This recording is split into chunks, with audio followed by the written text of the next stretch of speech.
What with the recent announcement of the Super League, where the large British teams such as Man City, Manchester United, Liverpool, and Arsenal for some reason, join the European giants to form their own big, mega, big money, cool league. Many football fans are justifiably outraged by this profit over people approach to football, and it has led to many asking the question, wait a minute, didn't Jeremy Corbyn have a policy that could have solved this? So, that's the aim of this video, to see if Corbyn's policy for football from 2019 would have stopped this disaster to British football. And if so, how? Also, just a quick message here from my boss and supervisor.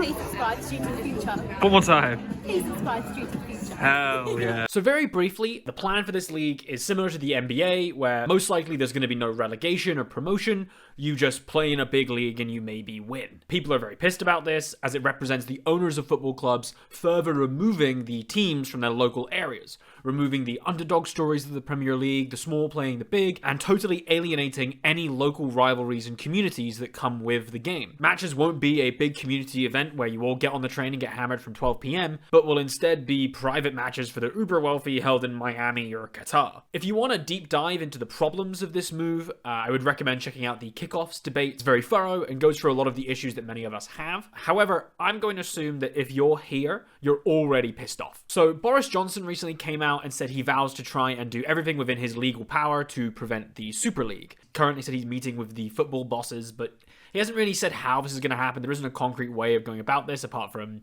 asking politely, maybe. And many people, upon hearing this announcement, brought up Corbyn's 2019 policy of handing more power to the fans over their football clubs. So first, I will explain what this policy was, and how it would have worked, and then go into if it could have solved the problem. Corbyn's policy was largely targeting greedy or irresponsible owners and the issue of pricing out of football fans, where in order to boost profits, stadium tickets have been rising for years and years. It's been a trend going upwards for a long time, to the point where many diehard and local fans of a club just simply can't afford to watch them in the stadium. This in and of itself is a huge problem, and one that goes far in killing the community aspect of the sport. As the former Labour leader and Arsenal fan said himself, a football club is more than just a club. It is an institution at the heart of our communities. Corbyn spoke of his appreciation for the German model of club ownership, which he claims was more democratic. What he's referring to specifically is what's called the 50+1 rule. The clause states that in order to obtain a license to play in the Bundesliga, a club must hold a majority of its own voting rights, i.e. 50% plus 1. The rule is designed to ensure that clubs' members retain overall control, protecting the clubs from influence of external investors. This prevents football clubs from being purely run for profit and ensures that fans are more involved in the decision-making process and the running of their club. And on the topic of the Super League, this has likely played a role in the German clubs, i.e. Bayern and Dortmund, at time of recording, not joining said Super League, and not allowing for this alienation of fans that we see. However, Corbyn's plan wasn't specifically to apply the German model. During the 2019 election, Corbyn said, "We will review the fit and proper person test for club owners and directors, and ensure that supporters' trusts have a proper role so that the professional game is properly run for all its fans and all its clubs." So first of all, what is the fit and proper person test? Pretty simple, actually. The policy that anyone who wants to own more than 30% of a football club must be, quote, assessed. This was introduced in 2004 and is admittedly quite vague. You know, what are they actually assessing for? What is going to qualify someone, or I guess disqualify someone, to own a large portion of a football club? Well, in practice, it's been used rather sparingly. There's only a few cases of it actually being applied, and mostly just smaller clubs. I'd say most of the time it's been used against people who have committed crimes or some sort of public corruption.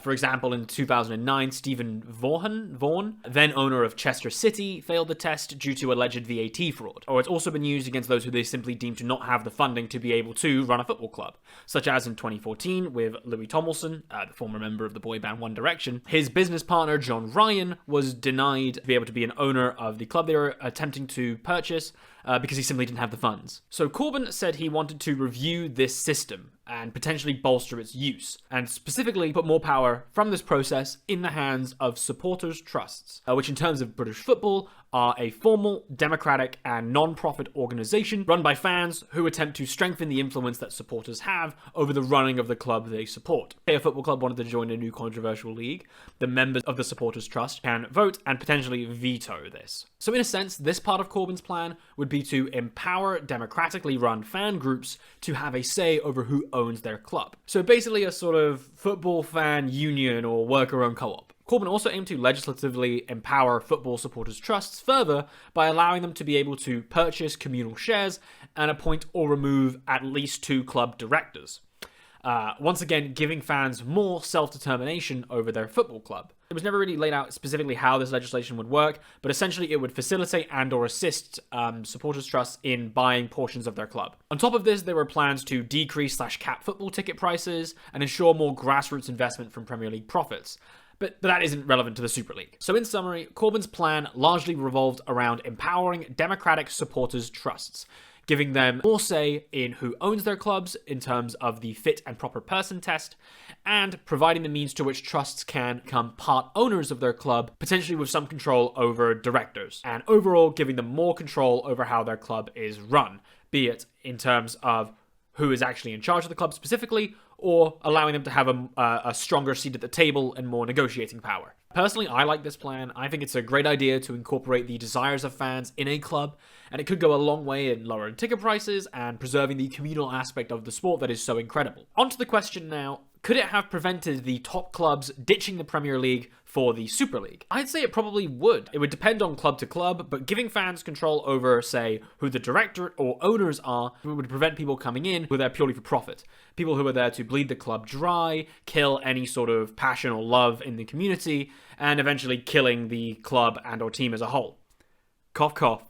Mike Ashley. Furthermore, if the aims to help supporters' trusts buy shares collectively became true, this would put fans directly at the table and make them a stakeholder that would be taken more seriously. I would say this aspect of Corbyn's plan would go the furthest in preventing the Super League move. Fans would be able to vote on the issue of their club joining the Super League or not. If they voted no, boom, perfect, no Super League. And if they vote yes, then hey, that's democracy, and that's what the fans want, and that's probably a good thing then. Football teams are much more than just overpaid athletes kicking a ball around. They're a part of a social fabric that can bind society together. I know it sounds a bit cheesy, but the UK can truly be united in its sporting rivalries and in this competition. It's a beautiful thing. And I think the most important stakeholder when we're talking about football, and really the only stakeholder who should really matter, are the fans. They are what bring clubs life. They are what make football so incredible. So why not give them more control over how it should be run? No more greedy owners unaccountably killing historic sporting institutions, and a lot more self-determination for those who bring value to a club. The only area with this plan that I feel like you could really draw contention from what I've seen so far is how much you believe supporters' trusts can be competent in representing fans. They currently don't have an incredible amount of power right now, so it can be tough to see how well they do in practice. There isn't a load of explicit evidence or case studies that we could use. However, I think if we take the example of Mike Ashley of Newcastle, which is the owner who supposedly inspired Corbyn's policy, the Newcastle Supporters Trust have been consistently critical of the owner and would likely, at least in comparison, do a far better job of supporting fans than the Sports Direct mugman himself, Mike Ashley. So overall, I would say that Corbyn's plan would have probably prevented the Super League if it were implemented, as well as doing a lot to support the wider world of football as a whole. You might be thinking now, what's the point of this? Is this just a what we could have won round? Well, apart from the gloating that can be had on this specific issue from, Labour supporters, it also gives us a potential path forward. I think that these policies are very good ones, and I would support them if a candidate were to stand up and make the case. And I hope everyone watching would too. And look, I know a lot of people don't really like Jeremy Corbyn, but regardless of your opinions on him personally, you can acknowledge that this policy is a very good thing and something that should be implemented. I mean, personally, my first Premier League game I ever went to, it was a birthday present. I got to go to QPR versus Crystal Palace.